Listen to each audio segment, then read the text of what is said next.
地球の7割を覆う青い広がり。海は命を育て、文化を運び、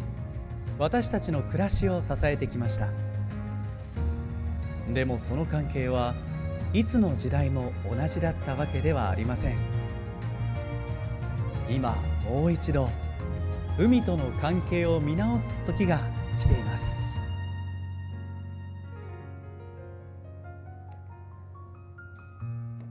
古野が描くオーシャン 5.0、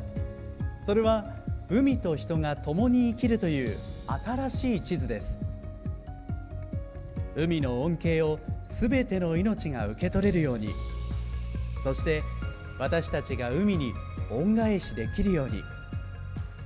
経済成長と環境保全を両立しながらサステナブルな社会を海から築いていく未来。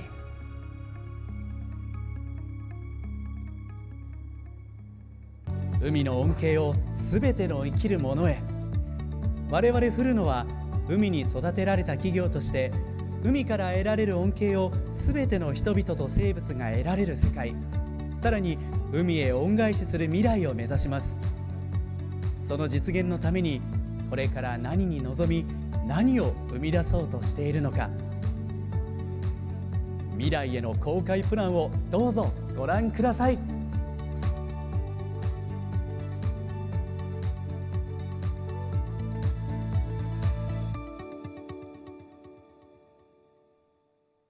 皆さんこんにちは。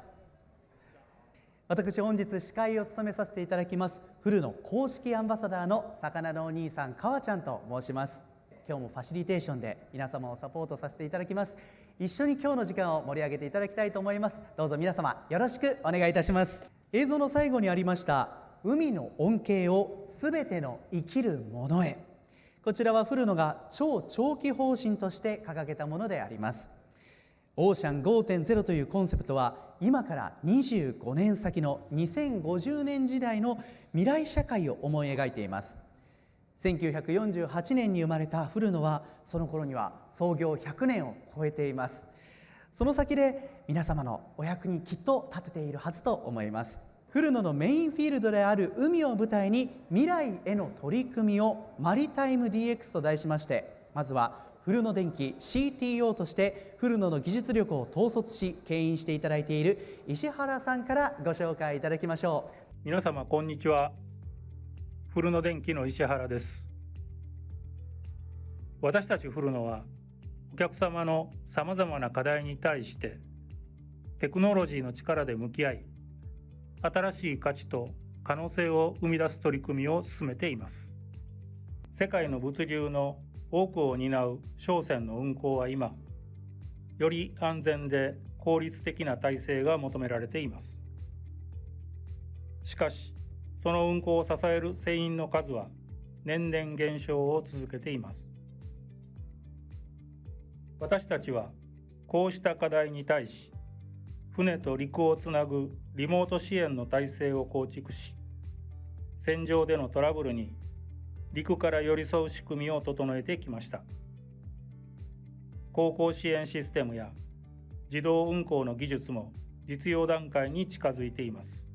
海と陸がシームレスにつながることで、より安全に、よりスマートに、船を動かす未来が見えてきています。古野は海中の状況をリアルタイムで可視化し、データに基づく漁場の判断や最適な漁のタイミングを導き出すことで、経験の有無にかかわらず、より多くの人が漁業に関われる環境づくりを支援しています。社会や行政では資源管理型漁業への関心が高まっており、古野もさまざまな漁業現場から得られたデータを活用し、スマート漁業の実現に向けた取り組みを進めています。海は今、持続可能性という課題にも直面しています。データによって海の状態を見守ることができるようになれば、その変化をいち早く察知し、守るための行動へとつなげていけます。地域、教育研究機関、企業が一体となり、社会全体で海を守るための取り組みが始まっています。オーシャン 5.0 は海と人が共に生きる未来の地図。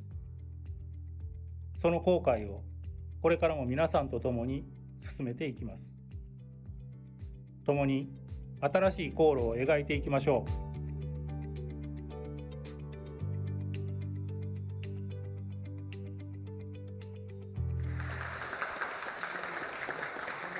古野電機におけるスマート漁業の事例についてご紹介したいと思います。これまで一過性だった水産現場のデータを活用することによって、持続的な水産社会の実現をしたいというのが、古野が掲げるスマート漁業となります。このような漁業の現場に属した漁獲記録のデータと、実際に漁船から得られる環境のデータですね、水温の情報であったりとか、そういうところを組み合わせていくと、実際の魚がいた場所、魚がどういう魚がどういう環境にいたのかというところで、魚ごとの公的条件というものが解析できるということになります。魚は表層にいるわけではなくて水中に潜っておりますので、そこの場所で取られてその時の水中の水温がどういうところだったのか、でその時にどれだけの量が取られたのかっていうのを漁業者さんの方で分析していくと、いずれの漁場においても同じ魚種であればやはり12度から13度というような水中の環境条件というのは、魚が生息している水中の環境条件というところが非常に効いてくる。このような分析が漁業者さんの中でもデータを使うことでできるようになってきております。古野電機でも AI を組み合わせてこの魚群探知機のデータを解析しようという取り組みも進めております。図に示しておりますのが、先ほどのようなエコーの特性を AI で解析することによって魚種の判別をする事例ですね。でこのようにクラウドに溜まってきているデータを自動的に魚種判別することができるようになるということはですね、もう常時漁業者の方が見ることがなくても、人による常時監視はなく、もう機械的に AI が狙っている魚種が入ってきているよという形で、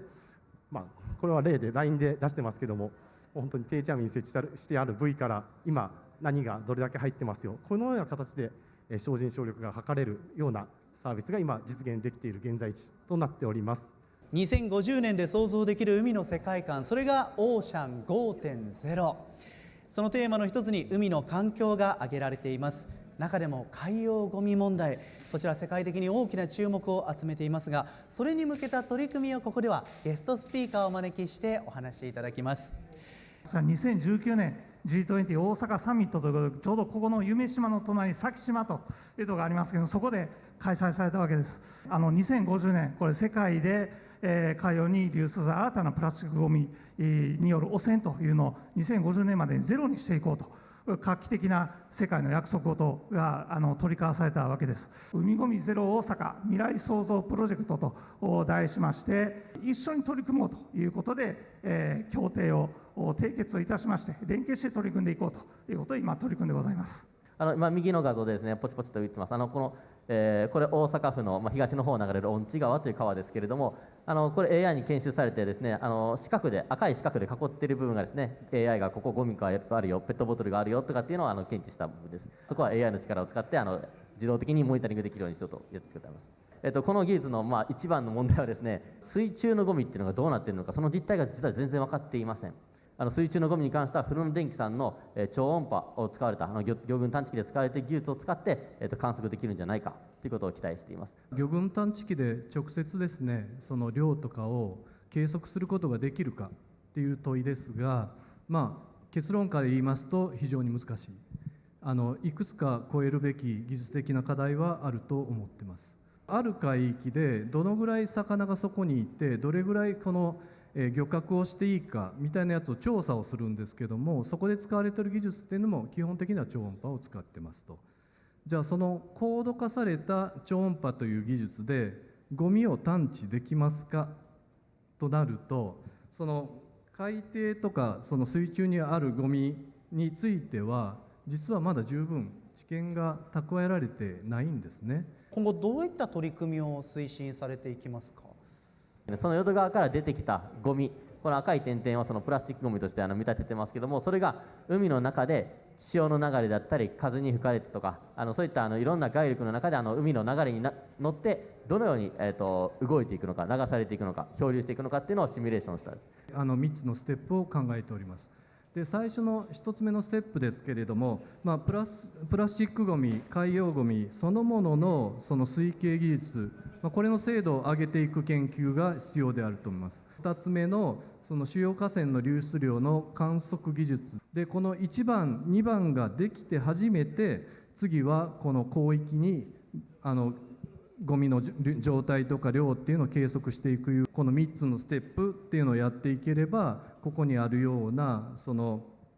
多点でその同時にその観測していくようなネットワークっていうのに最終的にはつながっていくんじゃないかなというふうには考えています。まさに今見せていただいたいろんな取り組みですね。やはり環境問題は環境の状態を見える化すると、で原因がどこかということを突き止めて、で対策を積み上げて、プランをしてで積み上げていくと。世界でやってることですので、大阪だけ悩んでるわけではないので、いろんなところとの取り組みとも情報共有しながらですね、取り組めていけたらというふうに思ってございます。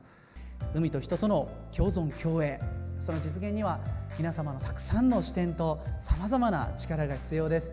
今日見てね、何か感じたことがあればですね、きっと一緒に未来の海を作っていけると思います。みんなでオーシャン 5.0 を目指して共に歩んでまいりましょう。